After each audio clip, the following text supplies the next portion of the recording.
Halo guys, apa kabar nih kalian semua? Pada kesempatan ini Mimin akan membahas alur cerita Immortality Season 4.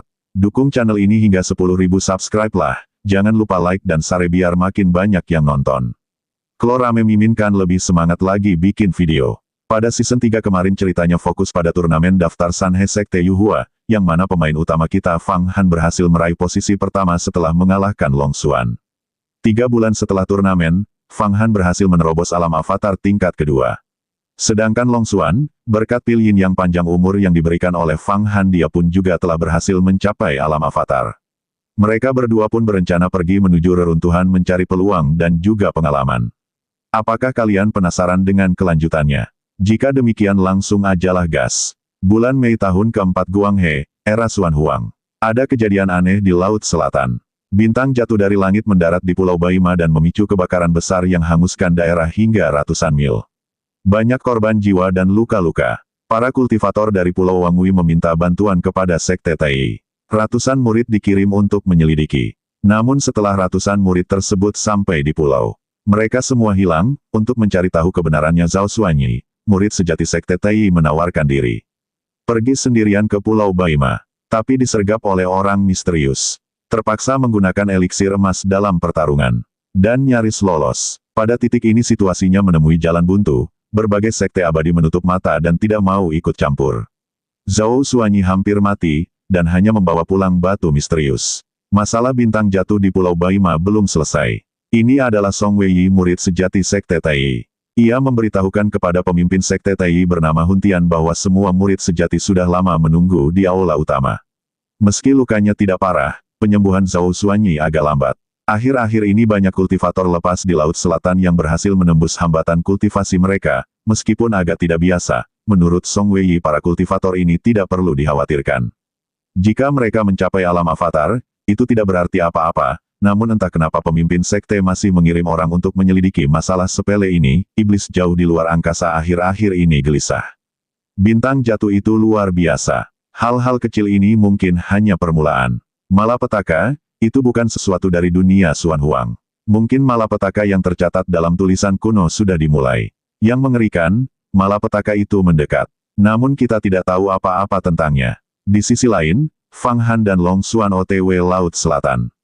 Tidak berselang lama, mereka pun telah tiba. Sepengetahuan Long Xuan, reruntuhan berada di kedalaman bagian utara Laut Selatan. Dengan kecepatan mereka saat ini setidaknya membutuhkan waktu 10 hari lagi untuk sampai. Tapi tak perlu khawatir, Long Xuan membawa kapal awan merah cerah yang dapat digunakan untuk beristirahat. Perjalanan pun dimulai saat ini juga, namun Long Xuan berhenti di suatu tempat karena melihat adanya koral merah. Bahan langka untuk pil esensi. Dapat menyerapnya secara langsung dengan menggunakan teknik panduan spiritual, maka bisa memulihkan kekuatan super dan ki sejati. Fang Han mencoba menyerapnya dan benar saja ini luar biasa. Kejadian aneh terjadi, di mana air laut tiba-tiba surut. Long Xuan juga ingat bahwa harusnya koral merah tumbuh di bawah air bukan di permukaan. Di ruang pemurnian pil, Hua Tiandu masih sibuk memurnikan labu Qixia. Terlihat Wan Luo masih berada di sini. Saat ini mereka harus lebih waspada terhadap pelanggaran Sekte Tai terhadap Sekte Abadi. Menurut kabar, mereka sedang mempersiapkan membentuk kelompok disiplin yang menargetkan urusan internal Sekte Abadi, yang mana dikhususkan mendisiplinkan murid-murid dari berbagai sekte di alam abadi. Jika mereka berhasil seperti keinginan mereka, Wan Luo khawatir di masa depan aturan 10 sekte abadi akan ditentukan oleh Sekte Tai. Dari luar terdengar suara Fang Qingwei yang ingin bertemu. Nekat sekali Qingwei ini memasuki area terlarang tanpa izin. Beberapa saat kemudian, pemurnian labu Qixia akhirnya berhasil. Namanya kini menjadi labu Rui. Hua Tiandu memberikan labu tersebut kepada Fang Qingwei untuk memastikan keamanannya saat pelatihan di Laut Selatan.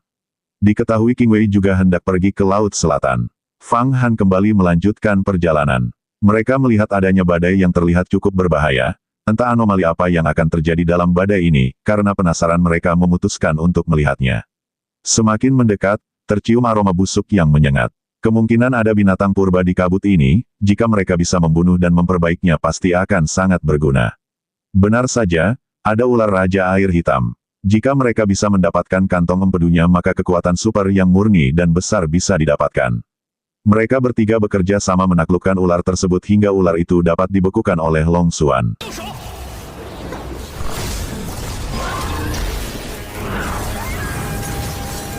Namun siapa sangka ular tersebut mampu meloloskan diri dan bersiap melakukan serangan penuh ilusi mental.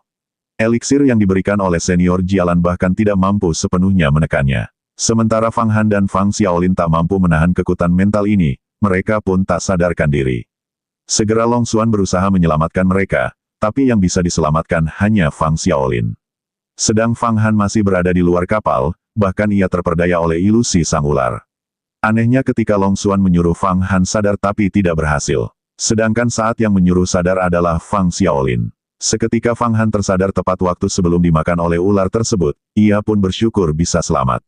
Mesek demikian, mereka masihlah belum bisa bernapas lega. Ular tersebut masih berusaha menyerang mereka, terpaksa mereka pun kembali bertarung dengan sang ular.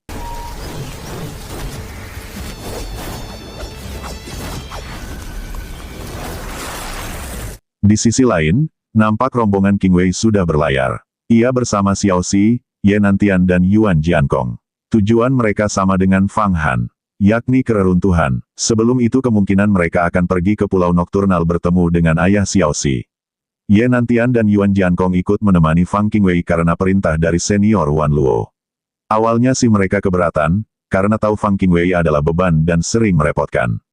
Tapi senior Wan Luo berkata jika senior Hua telah mengatur semuanya, jadi mereka pun nurut-nurut saja. Balik lagi di pertarungan Fang Han, saat ini dirinya dan Fang Xiaolin tertelan masuk ke dalam perut ular.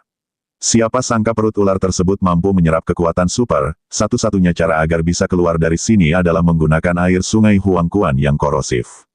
Sebelum itu, ia harus menemukan Fang Xiaolin walau energi sejati miliknya hampir habis. Setelah berhasil menemukan Fang Xiaolin segera Fang Han menggunakan kekuatan Huangquan keluar dari dalam perut ular. Hal itu membuat Raja Ular Air Hitam terluka parah. Inilah kesempatan bagi mereka untuk menghabisinya.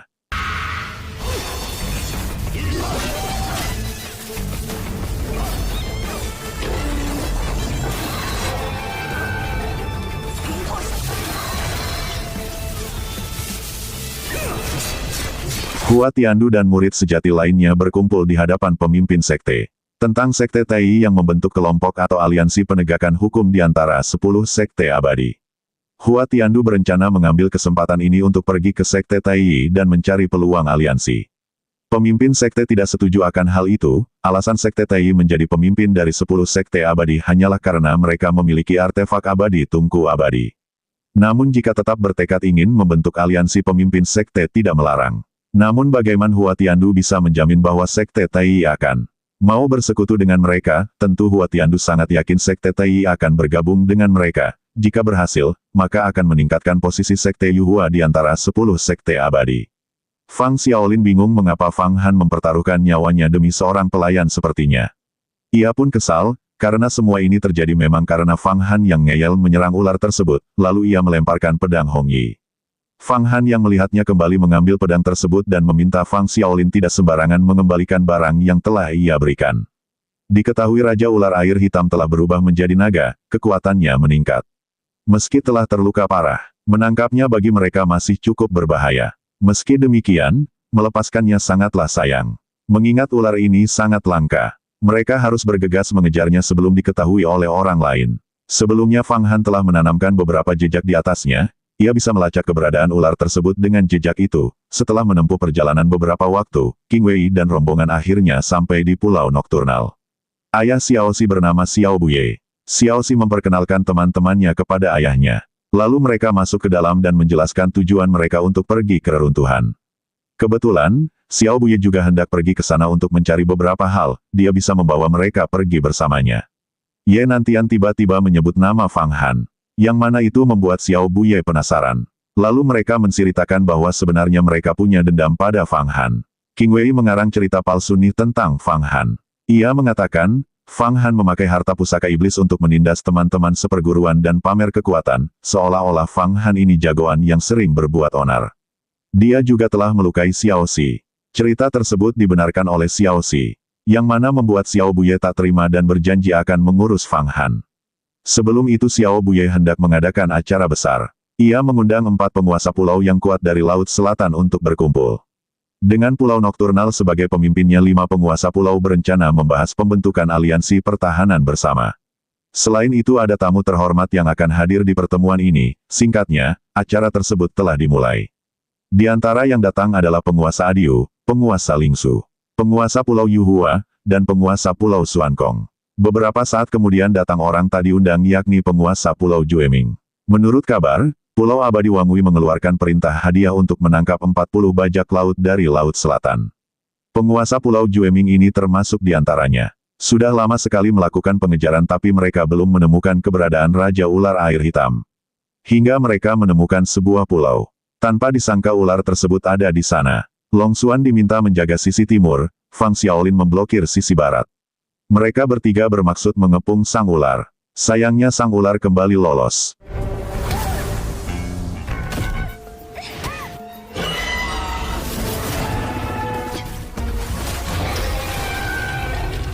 Tak ingin menyerah, mereka kembali melakukan pencarian hingga masuk ke lembah iblis. Di mana tempat ini terlihat sangat cocok untuk menjebak musuh. Ular tersebut berada di dalam air, saat ular itu melewati air, ada suatu tanda yang menyala. Kemungkinan ini adalah sebuah formasi sihir. Tiba-tiba saja sang ular menyerang kapal mereka hingga terbalik. Tak lama setelah mereka bertarung, muncul formasi dari dalam air.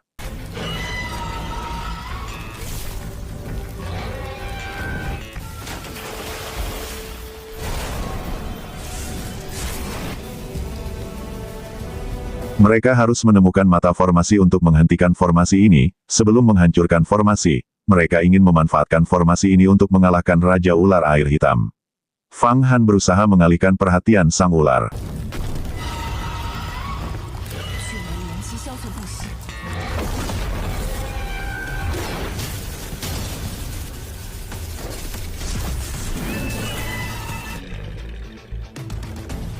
Walau sang ular telah berhasil dilumpuhkan, mereka kini bingung bagaimana cara mereka keluar dari formasi. Inilah tamu kehormatan Pulau Nokturnal, Huan Zhen, seorang kultivator. Pengembara Laut Selatan. Huan Zhen merasa terhormat bisa berkumpul dengan 5 penguasa pulau. Xiao Buye mengenalkan anaknya dan teman-temannya. Karena tidak dikenalkan, penguasa Pulau Jueming memperkenalkan dirinya sendiri sambil memberikan hadiah. Penguasa Jueming berharap bisa meminta 1 eliksir ajaib dari Huan Zhen. Hal tersebut membuat Xiao Buye menegurnya. Hal itu dirasa kurang sopan. Mengingat Huan Zhen adalah tamu kehormatan Pulau Nokturnal. Huan Zhen pun menolak secara halus pemberian penguasa Pulau Jueming. Karena hal ini, Xiao Buye segera memberikan isyarat agar para pelayan membawa hadiah yang telah ia siapkan. Itu adalah sebuah kayu spiritual, sayangnya kayu-kayu ini bukanlah barang yang dicari oleh Huan Zhen.